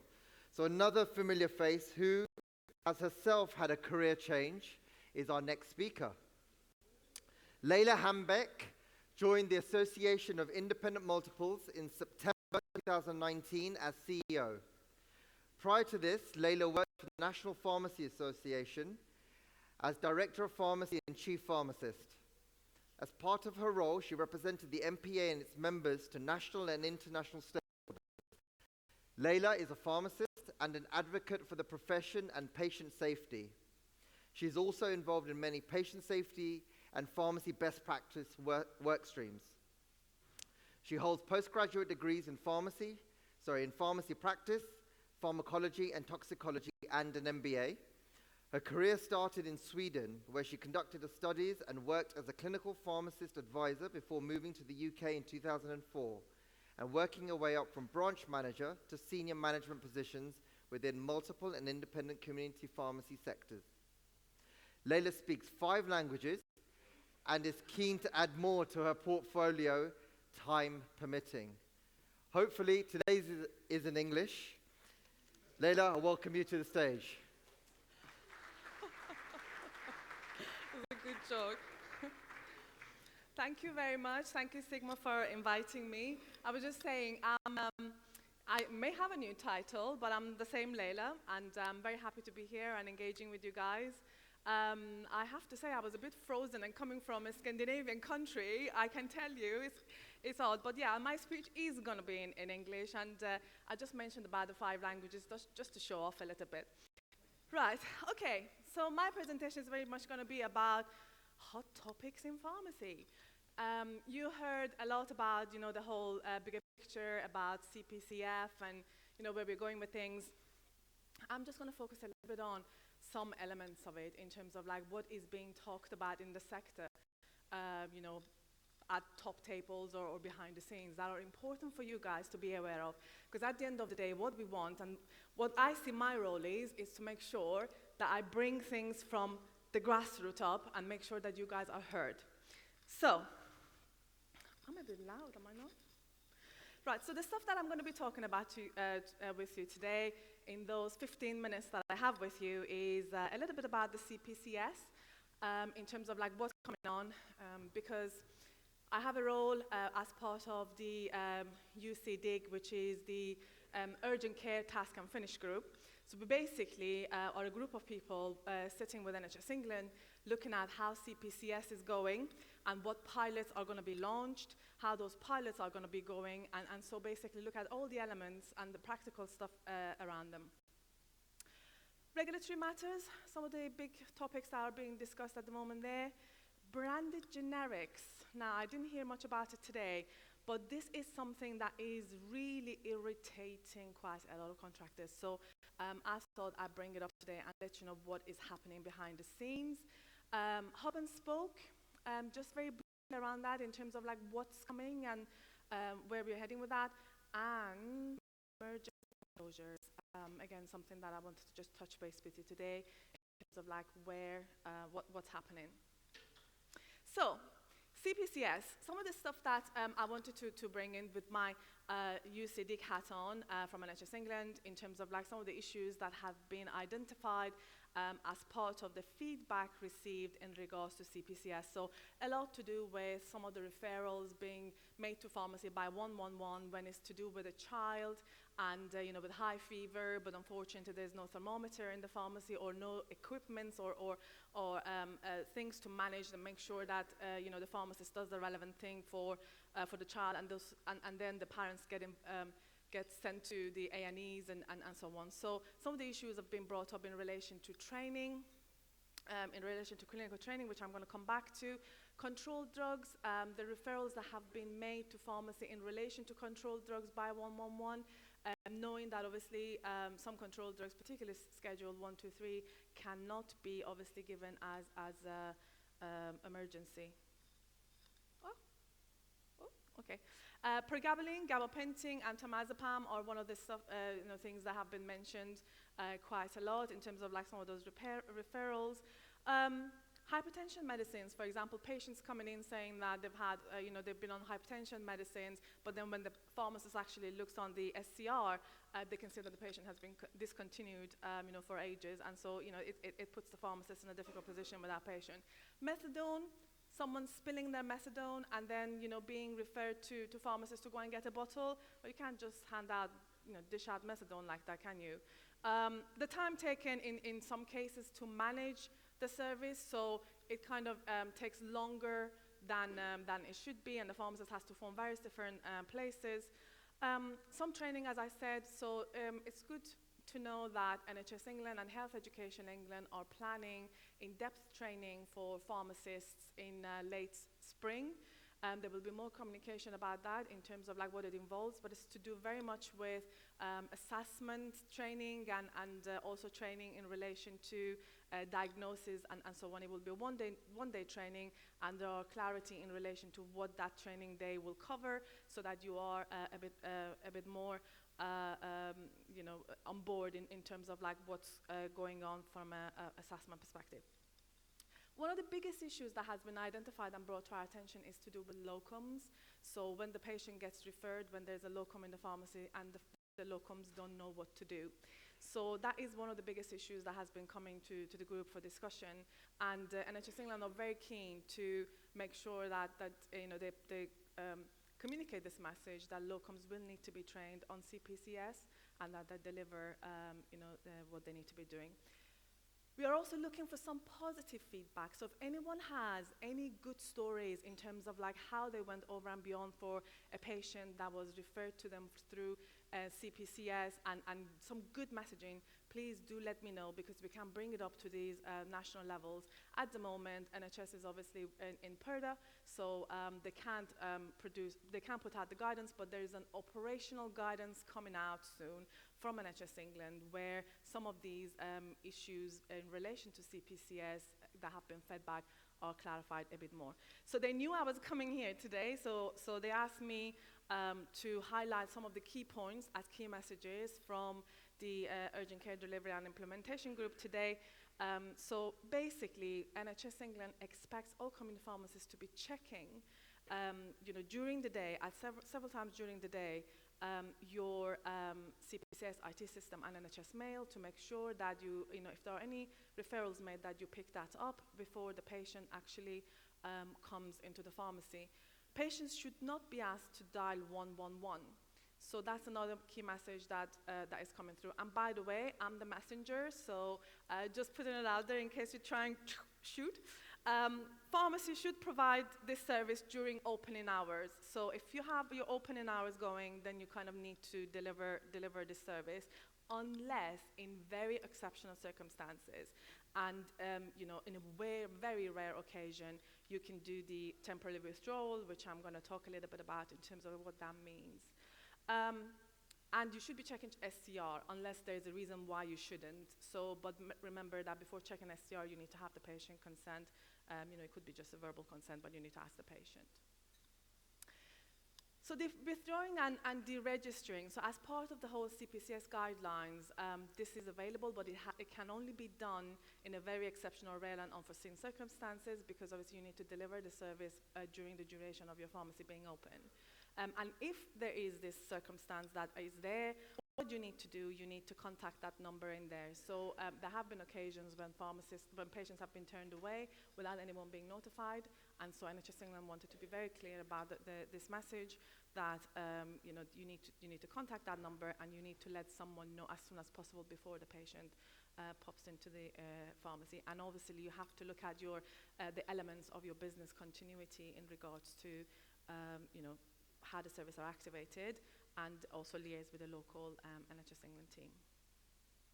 So this was the CPCS. I mean, if you have any questions in regards to that in detail or anything like that, you can always take it outside with me in terms of I can take you through that. So the other thing that I wanted to cover is GPHC inspections and some regulatory matters. And we do have regular contacts with the GPHC.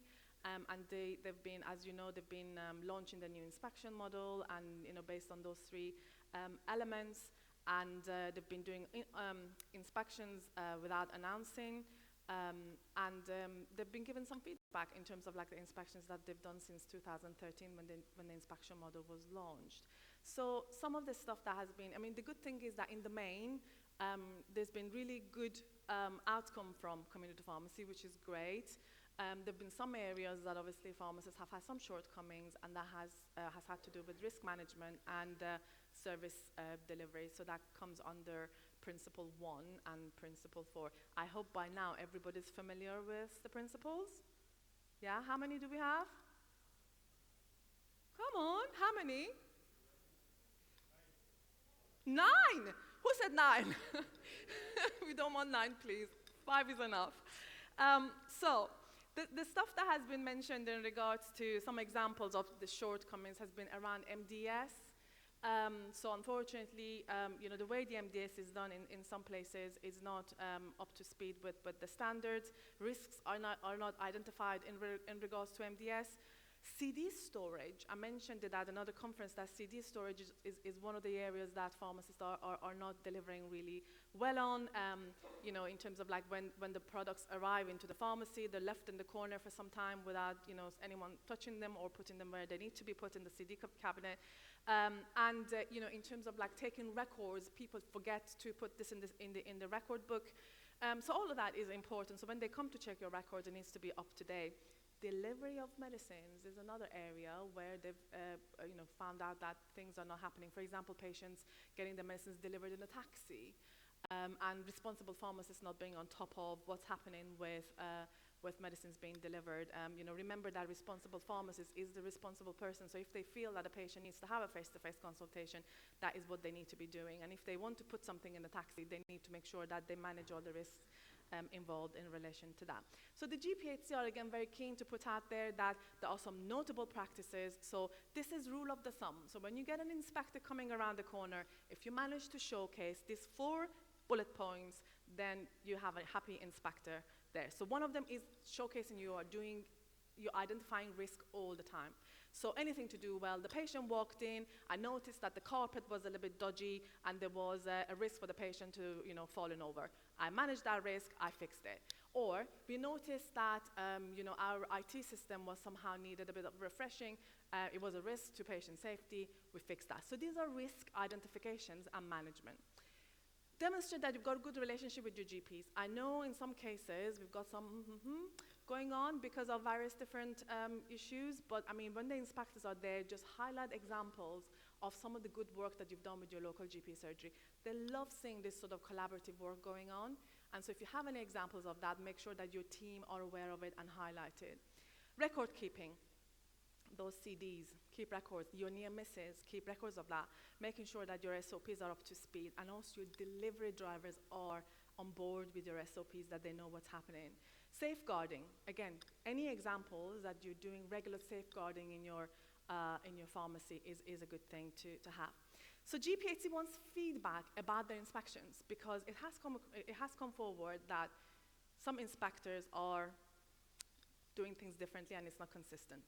So some of them are saying, well, this is not good, whilst the other one can see it as a good thing. So anything that you come across, please do refer to a regional GPHC team to bring it up to speed in terms of like any training that inspectors will need. And they're also tackling some of the issues that they currently has come up with regards to independent prescribing, but also about online pharmacy. So the online pharmacies are at the moment under the microscope by the regulator, and they've also produced some guidelines in regards to independent prescribing because of a number of issues there. You may have also seen in the media in relation to pharmacists in GP practices and some of the stuff that, patient safety incidents that have happened there. So it's one of those things that obviously it's good to keep up to date with what's happening, what sort of guidelines are available from where. So talking about patient safety, we do have a superintendent forum, and during this forum, everyone shares ideas. And to me, you know, having like a practical session like that where superintendents can share ideas with each other is obviously a very, very good thing to have. So one of the things that they always bring up in terms of like experience of how they've made their environment safe for patients, you know how we talked about risk management, is having the dispensing flow in the dispensary, right? So from the moment prescription arrives, like you know exactly the journey of the prescription and where it ends up, and when the inspector comes in, you can describe, well, this is our dispensing flow in the pharmacy. Shelves being uncluttered, and I have been to pharmacies where, you know, shelves have, you know, products all over the place, and, you know, again, if you have anything that, you know, you can consider putting separators, for example, there, particularly with regards to risky products that, you know, can get confused. Do not dispense MDS without a prescription. So I've said that so many times, but, you know, it does happen that pharmacy teams dispense prescriptions dispense MDS without having a prescription in their hand, and that should not happen. And also, when prescriptions come in, dispensing teams should not be dispensing based on a label. It should be based on a prescription. And you know, if you're not doing that, then you're not doing the right process. Train your delivery drivers because they are part of your team in terms of like what they need to be doing as well. And one big thing is the LASA, the look-alike sound-alikes. That keeps popping up quite a lot in terms of like superintendents having problems with that.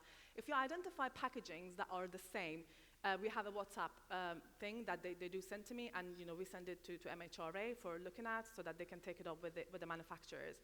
But one thing that we've come up that quite a few of superintendents have done that they found really useful is to do the LASA pledge. Now, LASA pledge is like, for example, saying for 2020, we are not going to be making any near misses when it comes to, for example, amitriptyline and amlodipine.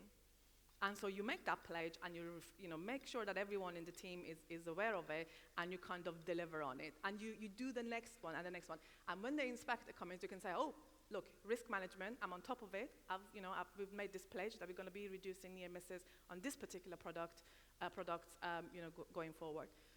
So, by the way, these slides are all going to be shared, so I'm more than happy for it to be shared. So these LASA alerts, print them out, cut them, you know, and put it on your shelves, making sure that you're identifying what products are part of those risky products. And here they are, some of them. So the Tallman lettering labels, again, these are the sort of things that superintendents do share amongst themselves. So doing it in that way makes it easier for people not to make the mistake. Again, something that you can print out and put in your pharmacy so that the whole team are aware of it. And again, it comes back to that sort of risk management thing. So I've had a lot of questions when I go around to contractor events about, so what is going on with this FMD? I mean, there was a lot of hoo-ha about it some months ago and kind of gone quiet a little bit. So I thought I would cover a little bit in terms of like where we are with FMD. And I went on Google to see if I can find a picture on FMD. And what I didn't know, or I didn't realize, that FMD actually stands for foot and mouth disease. So there it was, my picture next to cows and cattle and all of that, which was very charming. But so FMD basically is still business as usual. And but in the event of a no deal, which obviously we know that it's not going to be really likely to get a no deal, but in the event of no deal, what's going to happen is that there's not going to be an FMD. Okay, so what's going to happen is that I always describe it as, the Independence Day, when you have a mothership and then you've got all these other ships, the movie.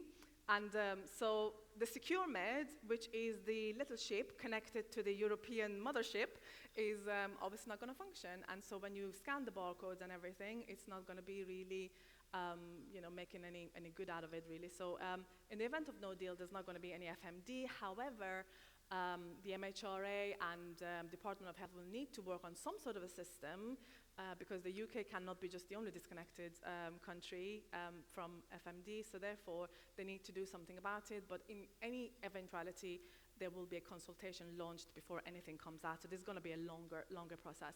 But if there is a deal, then obviously the deal will elaborate a bit more in terms of like the future of FMD. It's very likely that things will be continuing the way they are, perhaps moved a little bit differently, but more or less the same way.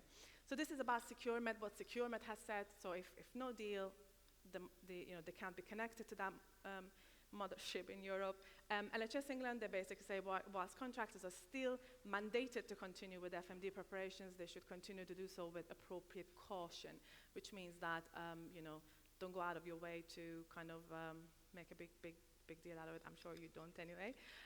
Manufacturers, there's some pragmatism needed there in terms of FMD, so they're monitoring this really quickly, and also the wholesalers. GPHC, I have to say, the regulator, I hope that we haven't got any inspectors in the room or anyone from the GPHC, but I feel that our regulator is a little bit too keen on FMD compared to other regulators, and so they're still looking at, the inspectors are still looking at in terms of like how pharmacies are delivering FMD, and also banging on the doors of those pharmacies that, some of the multiples that are a bit uncompliant when it comes to the FMD as a whole. So, my other topic, branded generics. That has been a very demotivating topic for quite a lot of contractors because they're losing money. And so I had a meeting with Simon and the new chair of PSNC, Sue Killing, and we discussed how big of an issue this is, and this is something that's going to be on our radar for some time to make sure that we look at all elements of branded generics, and we believe that the NHS is not going to be saving money in the long term.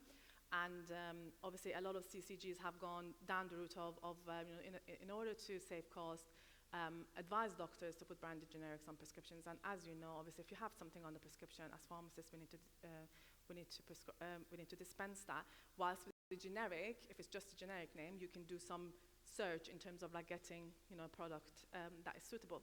So the OFT market study report highlighted to the Department of Health, actually, that branded generics do not bring any potential savings to the NHS in the long term. And as an organization, AIM is doing so much research around that. So we're bringing together a group of people from across, from GP land, from manufacturers, wholesalers, everybody, to get all the views about branded generics, with the view to work with our colleagues at PSNC and other bodies to make sure that we push the agenda forward in terms of putting it right. So this is an example of one contractor in terms of like, you can see branded generic, and obviously I had to take out their confidential data, but really when you look at this, at the end of the month, they actually make in excess of £6,000 loss because of branded generic prescribing, and this is kind of out there quite a lot. Briefly about hub and spoke. So this is something that is around, and what's going to happen is the government is pursuing legislative changes around hub and spoke, and is seeking to enable greater use of automation.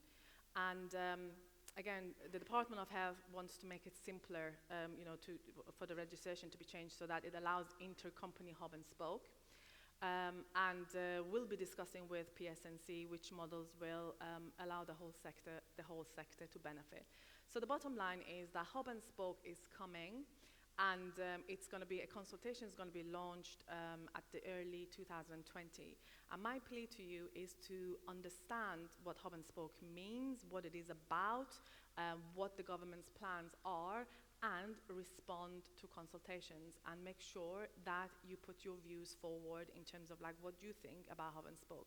Now, there is no data in terms of it actually does make any savings or does make any efficiencies, but it's something that the government is pursuing. So please do get your heads around it, and do respond to consultations when they come out. So last, well, I don't know what this picture means, but really is to do with mergers and closures. And again, another thing that is around the corner, and that's something that we need to be alert about. Again, legislative changes around making it easier for organizations to merge or to close. And that's comes back to the fact that the government thinks that the number of pharmacies are too many, and they want to facilitate legislative changes to allow pharmacies to either merge or close. And those legislative changes, for example, include that if you close your pharmacy or if you merge with someone else, no one can put a contract in 4 hours later. which can happen actually at the moment. Well, 4 hours is a bit exaggerated, but it's kind of, at the moment, that's where the legislation is.